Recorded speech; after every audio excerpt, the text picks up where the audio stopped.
Hi, my name is Amanda Ziba. Welcome to my channel. I fulfill a lot of roles in my life. I'm a reader, I'm a writer, I'm a teacher, but I feel like wrapped up into all of those identities is the fact that I am a word nerd. I created this channel so that I can help readers, writers, and teachers discover strategies and techniques and tips and resources to help improve those areas of their life. Today's video is kind of a crossover. It covers a couple of different things. It covers the reading world and it also covers the teaching world. Today I'm going to be talking about children's books for election season. I don't know if your household is anything like mine, but my kids have been asking a ton of questions lately, and they seem to be wrapped around the election. Why can't we just pick the president right now? Why do we have to wait till November? Who gets to be president? Who gets to decide? How come people have signs in their yard? How come our neighbor's sign is different than our sign? How come we have to go to a place to vote? Could we just mail in our vote? All sorts of questions they have, and we do the best to answer them, but sometimes I find myself not really knowing the answer to their question and wondering for myself, I wonder why we do it that way. And in times like these, I lean on books to help re-educate myself, but also to have those kinds of tricky conversations with my kids. So today I'm going to walk you through a few books that have been helpful for us in hopes that they will be helpful for you too.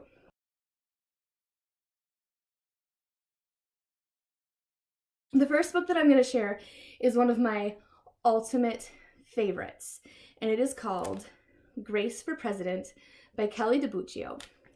And in this book, Grace goes to class, and her teacher is giving a social studies lesson, and she rolls out a big poster of all of the presidents of the past. And Grace has one question. Where are all the girls? And Mrs. Barrington, her teacher, says, that's a good question. There has never been a woman president before. And Grace thinks, and she says, I am going to be president. And from there, her teacher decides to have an election. A boy from the other class decides that he would also like to run for president. And the two teachers then put together an election process. Each of the students picks out a state to represent, and they talk about the electoral votes and how many each state gets and how that's decided upon. Then they also go through campaigning, and they talk about making posters and making promises. They give speeches, and they also do a lot of other campaigning things, including kissing babies and giving out cupcakes. I love this book because it goes through the entire campaign process. Now, what Thomas, the other candidate, has figured out is that if all the boys vote for him, he's good. He's got all the electoral votes that he needs. So Thomas kind of slacks off a little bit.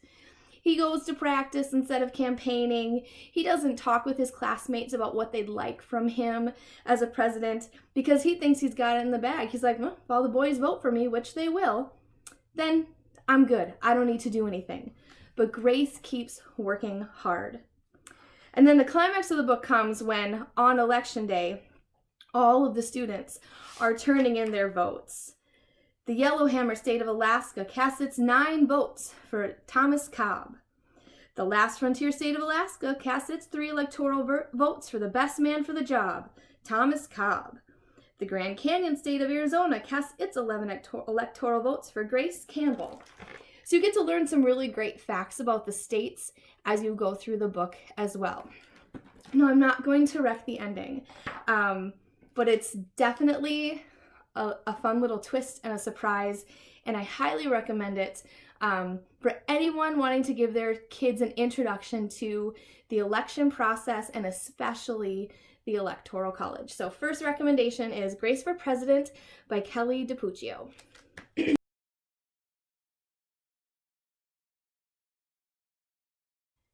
The next book I'm going to share with you is called The Next President by Kate Messner and Adam Rex. I love this book for 2 reasons. Number 1, it's got tons of great information, and number 2, it's super inspiring. I'm not going to ramble, I'm just going to jump in real quick so you can see for yourself. Quick, name the President of the United States. No matter when you read this book, there's only one right answer to that question, because America only has one president at a time. No matter who holds the job right now, the presidents of tomorrow are always out there somewhere. Some already know they'd like to run the country one day. Some are learning how government works as members of Congress or representatives in state, local, or student government. And some don't have a clue that one day they'll be president. And right next to those words, you see a little child sleeping in a stroller. And that's kind of the theme of the entire book, is that presidents were kids too. They were teenagers too. They were in their 20s and 30s, and they did regular average things just like the rest of us. And all of their backstories are different, and yet they all held this same position. The book goes through and talks about what different presidents were doing at different ages. At the time of Washington's inauguration, Presidents 6 and 7 were both practicing law. John Quincy Adams was about to open his own legal practice in Boston, and Andrew Jackson was living in a boarding house in Nashville. President number 8, Martin Van Buren, was 7 years old, helping with chores on his parents' farm in Kinderbrook, New York. It goes through and it talks about what different presidents were doing at different ages, giving lots of great background facts and showcasing that their lives were all very different from one another. They had different training, they had different careers, they had different family styles, and lived in many different places across the United States. For example, Jimmy Carter was running a peanut farm in Georgia and serving in his local school board, while Gerald Ford was serving in Congress. Ronald Reagan was working as a TV host before becoming president, and George H.W. Bush wouldn't lead the nomination for another 28 years. But in 1961, he was president of an oil exploration company called Zapata Offshore. All sorts of different backgrounds, and yet they all still had the same job. My favorite part of this book comes at the end. This is where the inspiring part comes in. Where's the next president now? It's exciting to think about, isn't it? The truth is, America's earliest presidents weren't all that different from one another. Most were wealthy, white, Protestant men who might have been surprised if they'd been around to see a Catholic or an African-American man elected president, or a woman nominated by a major party for the highest office in the land. But although things have happened, because America is always changing, and it is changing now. When voters choose the next president, they won't look to the past but to the future, and the ever-hopeful vision of what America could be. So where is the next president? At least 10 of our future presidents are probably alive today. If we go by the odds, 3 of them are likely serving in government somewhere already. 1 is in college or in the military. 3 probably have other jobs, perhaps practicing law, building things, teaching, or running a business. And at least 3 of our future presidents are kids. What are they doing right now? They might be solving math problems or reading books, writing poetry or writing code, testing a hypothesis or learning to dance, making art or making change. For now, they're busy growing up, growing into the job, listening, learning, and getting ready to lead. So if you're looking for a book that is both inspiring and informative, you're definitely going to want to pick up a copy of this book, The Next President. Also in the back, going along with that informative part, it's got a ton of great back matter, giving some facts and commonalities about our past presidents, and also giving things like presidential requirements, meaning what you have to fulfill in order to be the president, and then also some other books for further reading. A book that follows in this very similar vein, but potentially for older kids, is called Kid Presidents: True Tales of Childhood from America's Presidents. This is one that my son loved to read. He loved to learn all about the funny stories of these presidents' past. It is a nonfiction book, but it reads kind of like a chapter book / graphic novel. I know that for my son, the pictures really pulled him in. The very colorful fonts and graphics were a big plus for him. So if you have maybe a little bit of a reluctant reader, but who likes true stories, this one is going to be an excellent choice for you.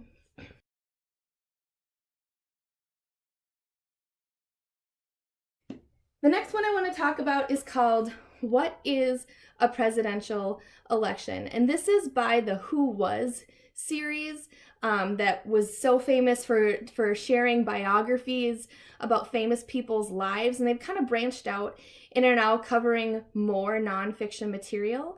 And so this book walks you through all the different steps of a presidential election. It walks you through checks and balances, how people decide to run, campaigning, different parties as far as Republican, Democratic, Independent. It walks you through how the Electoral College works, and then also runs you through what an actual election day looks like.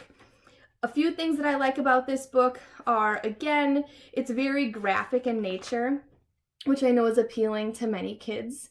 It also has lots of activities to do to check your understanding as you're going through the story. So if you're an educator, it would be a great way to test your kids' comprehension of this material. So for example, this page is What Can a President Do? And it gives 14 jobs and then true or false along with an answer key for you to be able to check that out. There are some places where kids can write their own responses to questions. Would you like to run for president and why? And then in the very back, it's got a couple of things. One, it's got some really cool stickers.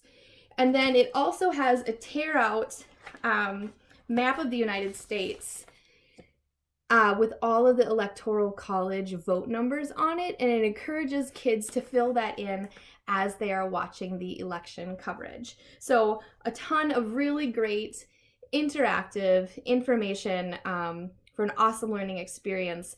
I would probably say like 5th grade is probably the sweet spot for this, but you could stretch it a little bit either way.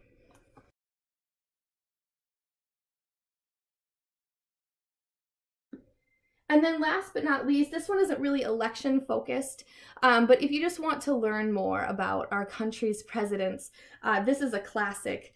It's from 2000. It's called So You Want to Be a President. This is a newer, updated version, so it goes all the way through President Obama and just shares interesting facts about presidents, similarities between presidents, and is also comes with really great and engaging illustrations. And this one is by Judith St. George. So there you have it, several picture books and a few chapter books that are nonfiction that are going to help you navigate these crazy, tumultuous election times in this season. But hopefully by reading them, both you and your kids will have a better understanding of how this whole thing works and be able to have some great conversations about this very, very important part of being an American. I hope that they were helpful for you. I will put links to everything down in the description box, so go ahead and click if you want to buy. Also, please click subscribe so that you can get more great video content. Whether you are a writer word nerd, a reader word nerd, or a teacher word nerd, I am here to help you. All right, happy reading and happy voting. Bye.